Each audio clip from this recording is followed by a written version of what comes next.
জীবনে একটা সবচেয়ে বড় ভুল করছি কি জানেন? সঠিক সময়ে ভুল মানুষকে ভালোবেসে। তখন ভাবতাম যে সে আমাকে ঠিকই ভালোবাসে, কিন্তু না, সময়ের ব্যবধানে সে ঠিকই আমাকে জানিয়ে দিল যে আমি নাকি তার যোগ্য না।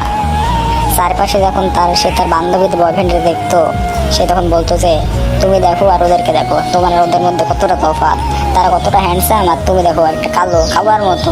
তখন কেমনটা লাগে। তারপর একদিন হুট করে সে আমাকে এসে জানিয়ে দিল একটা ছেলের সাথে যে এই যে আমার নতুন একটা ছেলে বয়ফ্রেন্ড রয়েছে, তুমি আজ থেকে মুক্ত, তোমাকে আমি মুক্তি করে দিলাম। তখন কিন্তু আমি নিরুপায় তার দিকে তাকিয়েছিলাম। বললাম তুমি তাহলে কেন আমার সাথে এমনটা করলে? এমনটা করতে না পারলেও পারতে।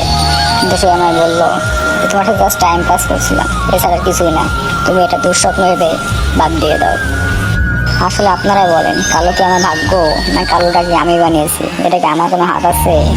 কালো মানুষের যেরকম একটা মন থাকে, তেমনি সাদা ভালো মানুষের একটা মন থাকে। এখানে তো আমার করার কিছুই নেই, বা আমার করার কোনো হাতই নেই। তাহলে আমার সাথে কেন এমন হলো? আচ্ছা যাই হোক,